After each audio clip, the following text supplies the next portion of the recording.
Bismillahirrahmanirrahim. Alhamdulillahirabbil alamin. Allahumma salli wa sallim ala nabiyyina Muhammad wa ala alihi wa sahbihi ajma'in. Rabbi shrah li sadri wa yassir li amri wahlul 'uqdatam min lisani yafqahu qawli. Allahumma arinal haqqa haqqan warzuqna ittiba'ah.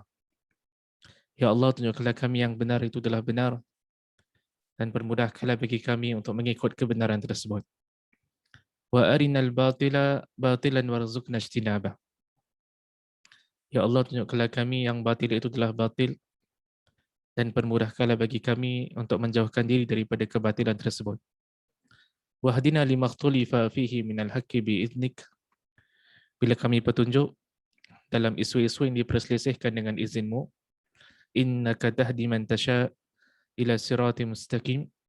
Sungguhnya engkaulah memberikan petunjuk kepada siapa yang kau inginkan ke jalan yang lurus. Na'udzu bikalimatillahi tammah min kulli syaitanin wahammah wa min kulli ainin lammah. Muslimin muslimat yang rahmati Allah, pertama dan utama terimalah salam ukhuwah daripada saya. Assalamualaikum warahmatullahi wabarakatuh. Selamat datang saya ucapkan kepada semua ke dalam sesi kita pada malam ini. Malam ini merupakan sesi kita yang ke-27 dalam kita mengupaskan kitab Q&A Fiqh Perubatan karangan Dr. Muhammad Rafiqi.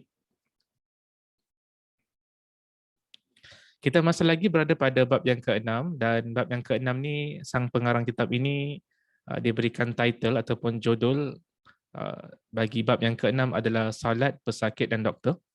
Jadi dia bahaskan isu-isu yang ada kaitan dengan solat, terutama sekali isu-isu solat yang ada kaitan dengan golongan para pesakit. Terutama sekali isu-isu solat yang ada kaitan dengan golongan doktor. Tapi sebelum dia membahaskan berkaitan dengan isu-isu solat berkaitan dengan pesakit dan doktor, dia kongsi terlebih dahulu maklumat-maklumat ataupun ilmu-ilmu asas yang perlu diketahui berkaitan dengan beberapa perkara yang ada kaitan dengan solat. Pada sesi yang lalu, antara ilmu-ilmu asas yang diketengahkan oleh sang pengarang kitab ini berkaitan dengan solat adalah tentang pengertian dan pembahagian solat. Itu merupakan topik perbincangan pada sesi yang lalu. Perbahasan kita pada malam ini insya-Allah taala akan berlegar sekitar solat jamak. Jadi dalam buku ni dia ketengahkan isu-isu semasa. Sebagai contoh, golongan doktor yang menjalani ataupun yang menjalankan pembedahan, operation dekat hospital. Boleh tak golongan doktor ini mereka jamakkan solat mereka? Kalau sekiranya mereka mendapati kesukaran untuk solat pada waktunya. Golongan para pesakit kan yang dimasukkan ke dalam ward. Boleh tak golongan para pesakit ini diberikan kelonggaran ataupun keringanan untuk menjamakkan solat mereka ketika mana mereka berada di hospital? Ini antara soalan-soalan yang diketengahkan oleh sang pengarang kitab ini. Sebelum sang pengarang kitab ini menjawab soalan-soalan tersebut, beliau terlebih dahulu memberikan ilmu-ilmu asas terlebih dahulu yang ada kaitan dengan solat jamak. Jadi salah satu jenis solat yang amat relevan dengan golongan para doktor dan golongan para pesakit adalah berkaitan dengan solat jamak. Jadi perbahasan pertama kita pada malam ini adalah berkaitan dengan pengertian solat jamak sebagaimana yang diketengahkan, yang diutarakan oleh sang pengarang kitab iaitu Dr. Muhammad Rafiqi. Apa itu solat jamak? Kan? Jadi sang pengarang kitab ini dia define terlebih dahulu, dia berikan takrif, dia jelaskan terlebih dahulu apakah yang dimaksudkan dengan solat jamak. Yang dimaksudkan dengan solat jamak adalah menghimpunkan antara dua solat, iaitu solat zuhur dengan solat asar, solat maghrib dengan solat isyak. Jadi sang pengarang kitab ini dia jelaskan pengertian solat jamak. Jamak ni ada kaitan dengan makna mengumpulkan. Kita combine antara dua benda. So bila digunakan dalam istilah fikih, especially dalam bab solat jamak ni kita kumpulkan ada dua set yang boleh dikumpulkan. Dua set solat yang boleh dikumpulkan. Set yang pertama adalah antara solat zuhur dan solat asar. Boleh digabungkan, boleh dikumpulkan dalam situasi-situasi yang tertentu. Set yang kedua yang boleh digabungkan adalah solat maghrib dengan solat isyak. Kedua solat ini juga boleh digabungkan, boleh dikumpulkan. Saya harap tak ada yang salah faham. Bukan kita masukkan solat zuhur, asar, maghrib, isyak combine semua jadi satu. Bukan itu yang kita masukkan. Bukan itu yang dimaksudkan dalam takrif ini. Solat yang boleh dijamakkan, zuhur dengan asar tu satu set. Boleh dikombinekan, boleh digabungkan. Kalau memenuhi syarat-syarat yang tertentu yang akan disebutkan sebentar nanti. Yang kedua adalah gabungan antara solat maghrib dengan solat isyak. Boleh digabungkan kalau sekiranya menepati syarat-syarat yang tertentu sebagaimana yang diajarkan oleh para alim ulama kita. Dan dalam kitab beliau ini, beliau menekankan yang tiada jamak bagi solat subuh. Kalau kita perhatikan nama-nama solat tadi, zuhur, asar, maghrib dengan isyak, tak disebutkan solat subuh. Solat subuh ni memang tak boleh dijamakkan. Solat subuh tak boleh dijamakkan dengan solat zuhur, tak boleh. Solat subuh pun tak boleh dijamakkan dengan solat isyak, solat yang sebelumnya. Begitu juga dengan solat asar. Solat asar tak boleh digabungkan dengan solat maghrib. Jadi solat yang diberikan keringanan untuk digabungkan ataupun untuk dijamakkan hanya ada dua set sahaja, iaitu antara solat zuhur dengan solat asar, itu satu set. Dan set yang kedua adalah antara solat maghrib dan solat isyak. Dan jamak ini hanya boleh dilakukan dalam keadaan-keadaan yang tertentu sahaja. Hukum asal bagi seorang Muslim, kita akan solat pada waktu-waktu yang telah ditentukan, yang telah ditetapkan sebagaimana yang diajarkan kepada kita oleh Nabi SAW. Hukum asal kita solat subuh pada waktunya. Hukum asal kita solat zuhur pada waktunya ketika mana matahari tergelincir sebelum masuk waktu asar. Hukum asal kita solat asar pada waktunya. Kan ketika mana bayang-bayang satu objek tu sama panjangnya dengan ketinggian objek tersebut sebelum masuk waktu maghrib. Hukum asal kita solat maghrib pada waktunya tatkala mana matahari terbenam. Dan hukum asal kita solat isyak pada waktu isyak. Itu asal. Cuma dalam keadaan-keadaan yang tertentu diberikan kelonggaran, diberikan keringanan untuk kita menjamakkan solat. Dan keringanan ini yang diberikan oleh Allah Subhanahu Wa Taala yang diajarkan kepada kita oleh Nabi Sallallahu Alaihi Wasallam melalui perkataannya dan juga melalui perbuatannya merupakan satu rukhsah, merupakan satu kelonggaran, merupakan satu keringanan yang diberikan oleh Rasul Sallallahu Alaihi yang diberikan oleh Allah Subhanahu Wa Taala. Especially terutama sekali bagi golongan yang musafir. Solat jamak ni kebiasaannya dikaitkan dengan golongan yang bermusafir. Dia travel daripada satu negara pergi ke negara yang lain. Itulah di antara keadaan yang dibenarkan untuk menjamakkan ataupun untuk menggabungkan solat. Ada banyak dalil yang kita lihat daripada hadis Rasul sallallahu alaihi wasallam yang menunjukkan tentang dibenarkan untuk menjamakkan solat. Antara dalil yang dinukil oleh para ulama adalah hadis yang diriwayatkan oleh Abdullah ibnu Abbas radhiyallahu anhuma, yang mana kata Abdullah ibnu Abbas, Rasul sallallahu alaihi wasallam pernah jamakkan solat. Nabi sallallahu alaihi wasallam pernah jamakkan, gabungkan solat zuhur dengan solat asar. Dan Nabi SAW juga pernah menggabungkan, menjamakkan antara solat maghrib dan solat isyak. Bila? Dalam keadaan Nabi SAW bermusafir. Itulah yang pernah dilakukan oleh baginda Rasul SAW. Kemudian sang pengarang kitab ini beralih kepada perbahasan yang seterusnya tentang pembahagian solat jamak. Solat jamak ni kata para ulama dia bukan satu kategori sahaja, dia ada dua kategori. Apakah dua kategori solat jamak? Solat jamak boleh dibahagikan kepada dua, iaitu pertama dipanggil sebagai jamak taqdim, yang kedua dipanggil sebagai jamak takhir. Apakah yang dimaksudkan dengan jamak taqdim? Yang dimaksudkan dengan jamak taqdim adalah menunaikan solat waktu yang kedua dalam waktu yang pertama.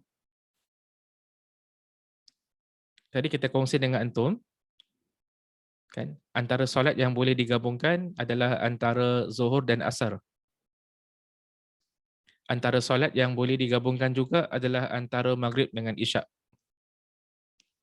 Kalau sekiranya mematuhi syarat-syarat yang tertentu.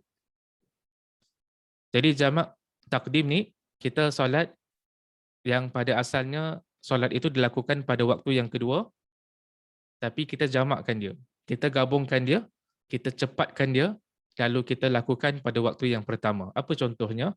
Contohnya adalah kita gabungkan antara solat zuhur dan solat asar, dan kedua-dua solat ini kita dirikan pada waktu zuhur. Pada asalnya, solat asar kita lakukan pada waktu asar. Tapi dalam solat jamak ni, kita boleh gabungkan. Kita boleh cepatkan solat asar. Kita cepatkan solat asar, didirikan pada waktu zuhur. Jadi zuhur dengan asar kita combine, kita gabungkan, lalu kita dirikan pada waktu zuhur, maka itu dipanggil sebagai jamak taqdim. Sama juga dengan maghrib dan isyak. Pada asalnya kita solat isyak pada waktu isyak.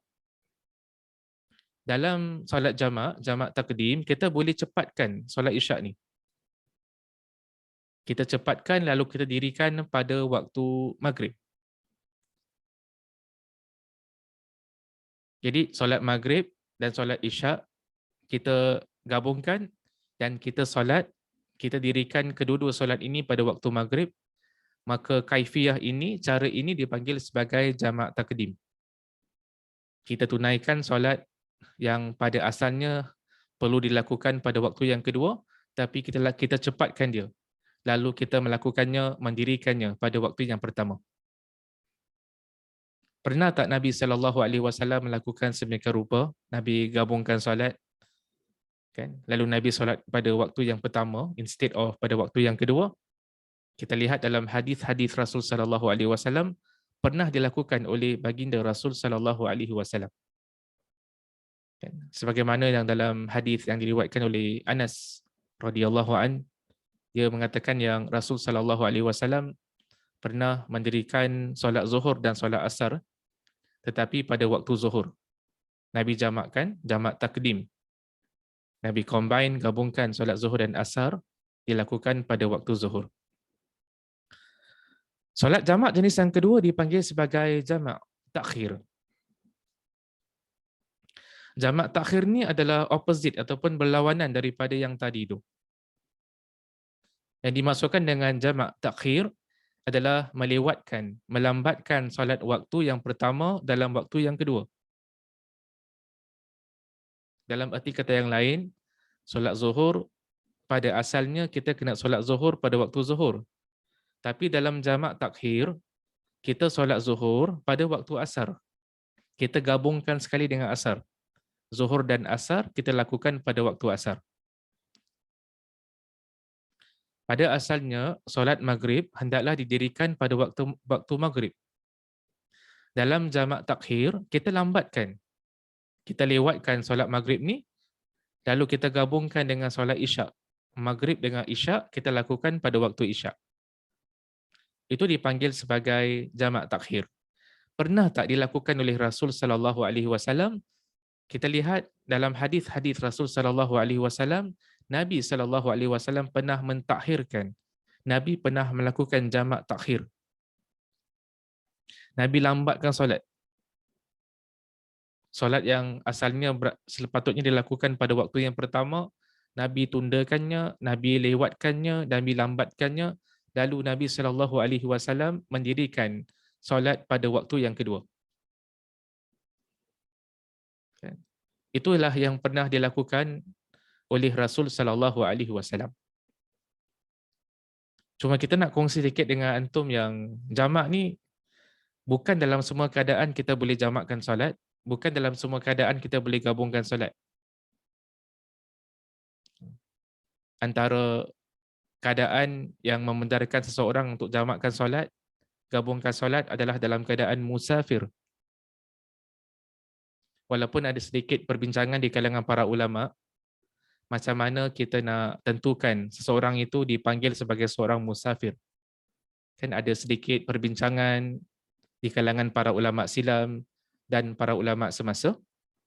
Adapun dalam mazhab Syafi'i mengatakan yang kalau seseorang Muslim bermusafir dan jarak musafirnya itu adalah 2 marhalah. Kan kata Dr. Muhammad Zuhaili hafizahullah taala, dia kata 2 marhalah ni adalah lebih kurang 81 km. Jadi kalau satu orang tu dia travel, dia bermusafir antara tempat tinggalnya dan tempat destinasinya adalah 81 km ke atas, maka dibenarkan baginya untuk jamakkan solat. Dan itu menurut pandangan mazhab Syafi'i. Jadi berdasarkan syarat tersebut, kalau sekiranya perjalanan adalah perjalanan yang pendek, tak sampai pun 81 km, maka according to pandangan mazhab Syafi'i, belum lagi boleh untuk menjamakkan solat. Antara syarat yang diletakkan oleh para ulama juga adalah tujuannya mesti jelas. Tempat yang kita nak pergi tu mesti jelas. Destinasi kita. Nak pergi mana ni? Nak travel pergi mana? Nak pergi KL ke? Nak pergi Kelantan ke? Nak pergi Indonesia ke? Mesti jelas dia punya destinasinya.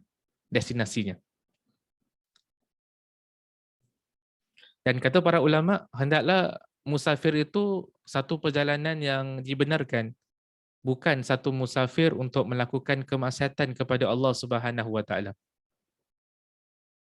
Kalau orang tu travel, dia musafir, tapi tujuan dia musafir adalah untuk bermaksud kepada Allah, maka kata para ulama, keadaan macam gini tak boleh jamak. Tak boleh nak gabungkan solat.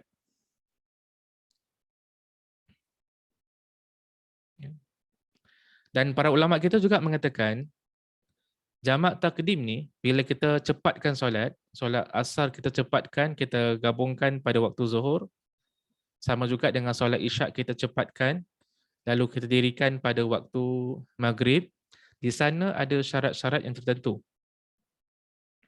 Sebagai contoh dalam mazhab Syafi'i, mereka mengatakan yang mesti ada tertib. Kita kalau jamak takdim, kita cepatkan solat, asar pergi ke zuhur. Jadi kalau solat zuhur, kemudian solat asar pada waktu zuhur, maka mesti ada tertib. Dalam erti kata yang lain, kita solat zuhur terlebih dahulu, dah selesai solat zuhur, dah beri salam, baru kita bangkit untuk mendirikan solat asar. And bukan the other way round. Bukan solat asar dulu, baru solat zuhur. Jamak takdim juga kata para ulama, mesti ada niat untuk menjamakkan solat. Ketika mana kita solat yang pertama tu, contoh solat zuhur, kita dirikan solat zuhur tu, ketika mana kita dirikan solat zuhur, mesti ada intention. Mesti ada niat dalam hati kita yang kita nak gabungkan solat zuhur ni dengan solat asar pada waktu zuhur. Dan kata para ulama kita juga yang solat jamak takdim ni hendaklah berlaku ataupun adanya al-muwalah, iaitu berturut-turut. Lepas solat fardu zuhur dah selesai 4 rakaat, kita beri salam, kemudian kita bangkit untuk mendirikan solat asar. tak boleh ada gap yang terlampau panjang. Lepas solat Zuhur kan, kita buat benda lain dulu. Kan? Mesti dilakukan berturut-turut. Kan?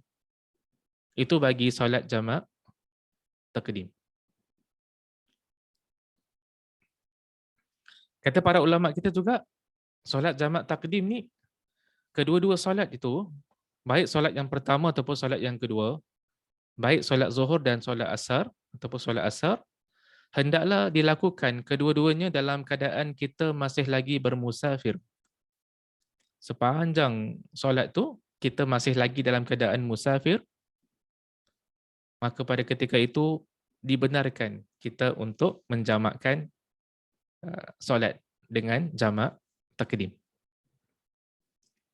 Itu jamak takdim.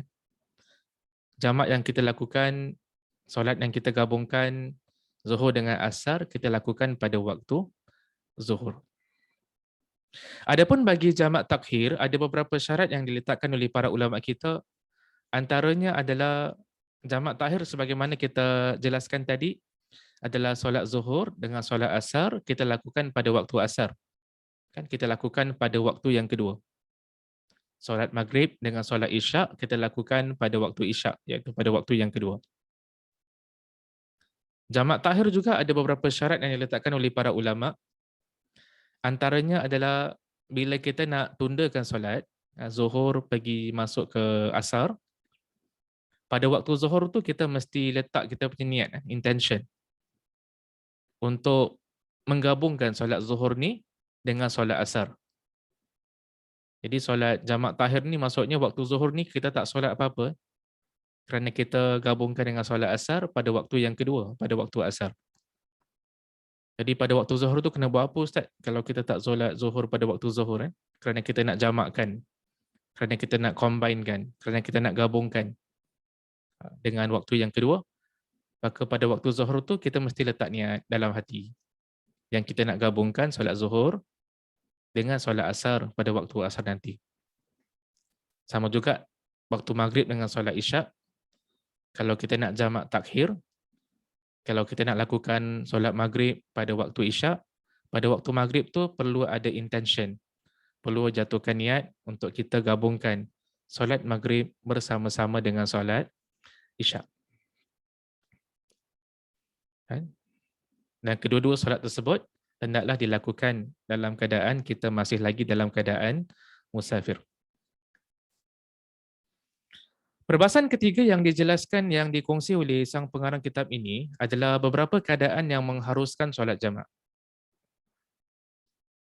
Yang pertama sekali yang disepakati oleh ramai di kalangan ulama adalah orang yang bermusafir, mereka ni dibenarkan, diberikan kelonggaran untuk mendirikan solat jamak, untuk menggabungkan solat.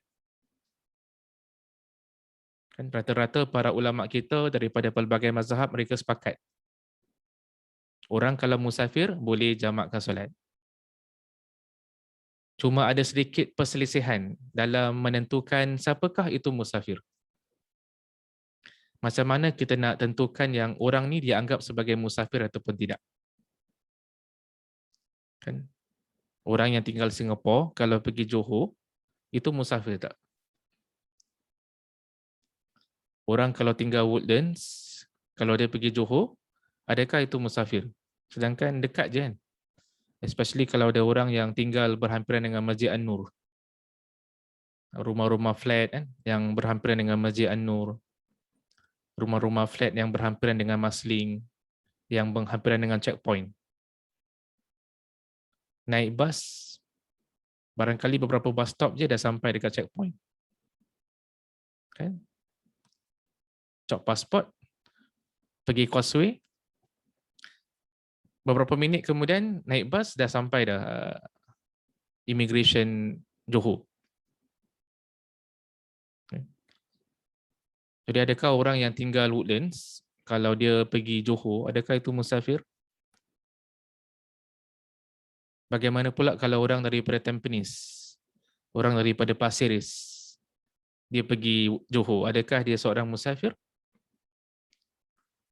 Kan? Mazhab Syafi'i mereka meletakkan syarat yang jarak antara tempat tinggal kita dengan destinasi yang kita pergi mesti 81 kilometer ke atas baru dianggap sebagai musafir. Selagi mana perjalanan tersebut di bawah 81 kilometer, maka itu belum layak digelar sebagai seorang musafir. Itu pandangan mazhab Syafi'i. Kan kita pun iktiraf dalam isu ini ada pandangan yang lain di kalangan para ulama yang muktabar. Jadi walaupun ulama selisih pandangan dalam menentukan siapakah itu musafir, tapi mereka rata-rata sepakat yang mereka mengatakan orang kalau musafir boleh menjamakkan salat sebagaimana yang pernah dilakukan oleh baginda Rasul sallallahu alaihi wasallam. Yang kedua, keadaan yang dibenarkan untuk salat jamak adalah ketika hujan lebat. Cuma kita nak kongsi, ini bukan untuk semua. Jangan lepas ni kan, every time hujan terus jamakkan solat. Bukan itu yang kita maksudkan, bukan itu yang dimaksudkan oleh para ulama. Di sana ada syarat-syarat yang tertentu yang diletakkan oleh para ulama kita untuk menjamakkan solat dalam keadaan hujan lebat. Antara syarat yang diletakkan oleh para ulama ini adalah solat-solat yang didirikan di masjid, bukan di rumah. Orang kalau kat rumah hujan lebat macam mana pun dia ada berada kat rumah tak boleh nak jamakkan solat. Adapun ulama kita yang membenarkan menjamakkan solat kerana hujan lebat, yang mereka masukkan adalah solat yang didirikan di masjid. Kan? Bila hujan lebat. Dan yang mereka masukkan dengan jamak kat sini adalah jamak taqdim. Jamak yang dilakukan, solat yang dilakukan pada waktu yang pertama. Solat zuhur dengan asar dilakukan pada waktu zuhur. Dan hujan tersebut hendaklah berterusan daripada permulaan solat yang pertama hinggalah solat yang kedua. Itu yang dimaksudkan. Jadi kalau kita kat rumah, hujan lebat, jangan tiba-tiba kita nak jamakkan solat. Bukan itu yang dimaksudkan oleh ulama. Hukum asal sebagaimana kita kongsi dengan antum, hendaklah didirikan solat pada waktu yang telah ditentukan. Yang ketiga, yang para ulama kita membenarkan orang Islam untuk jamakkan solat adalah di Arafah dan Musdalifah. Di Arafah, di Musdalifah dalam keadaan melakukan haji. Jadi jemaah-jemaah haji ada beberapa tempat yang mereka pergi kan waktu haji ni. Kadang-kadang berada kat Masjidil Haram, kadang-kadang berada kat Mina, sebahagian hari pula di Arafah, sebahagian hari pula di bumi Musdalifah. Maka ketika mana mereka berada di Arafah, ketika mana mereka berada di Musdalifah, kata para alim ulama kita dibenarkan, diberikan kelonggaran untuk menjamakkan solat. Sebagaimana yang dilakukan oleh Rasul sallallahu alaihi wasallam.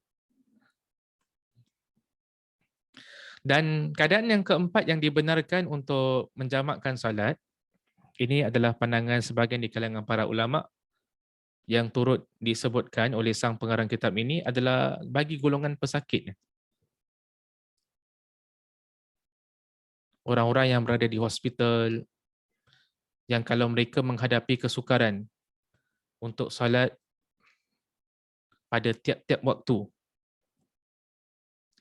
kan? Kerana mereka ada difficulties kan?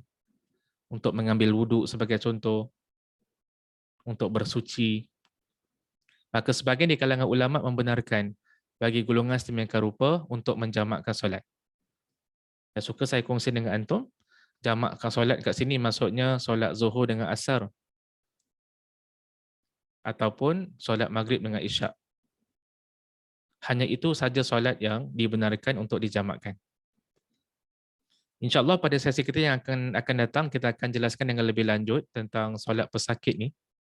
Kerana sang pengarang kitab ini dia mulakan dengan berikan ilmu-ilmu asas terlebih dahulu tentang solat jamak sebelum dia pergi untuk membahaskan tentang isu-isu semasa berkaitan dengan doktor, berkaitan dengan pesakit. Boleh tak golongan sedemikian rupa menjamakkan solat? Jadi sebahagian ulama berpandangan bagi golongan pesakit yang berada kat hospital, kalau rasa susah untuk solat pada waktunya, kan, maka sebahagian di kalangan ulama memberikan kelonggaran untuk menjamakkan solat. Kan itu merupakan pandangan sebahagian di kalangan ulama yang dimuatkan, yang disebutkan oleh sang pengarang kitab ini, iaitu Dr. Muhammad Rafiqi. Jadi kesimpulannya, hari ini kita membahaskan tentang solat jamak daripada sudut ta'rif, daripada sudut pengertian, dan juga daripada sudut pembahagian, dan juga daripada sudut keadaan-keadaan yang dibenarkan bagi seseorang untuk menjamakkan solat. Kalau sekiranya ada kebenaran dalam apa yang saya sampaikan pada malam ini, itu datang daripada Allah Subhanahu Wa Taala. Kalau sekiranya ada kekurangan, kesilapan, kesalahan dalam penyampaian, itu datang daripada diri saya sendiri. Saya minta ampun kepada Allah Subhanahu Wa Taala dan saya bertaubat kepadanya. Kita tutup dengan tasbih kafarah. Subhanakallahumma wa bihamdika asyhadu an la ilaha illa anta astaghfiruka wa atubu ilaik. Sekian. Assalamualaikum warahmatullahi wabarakatuh.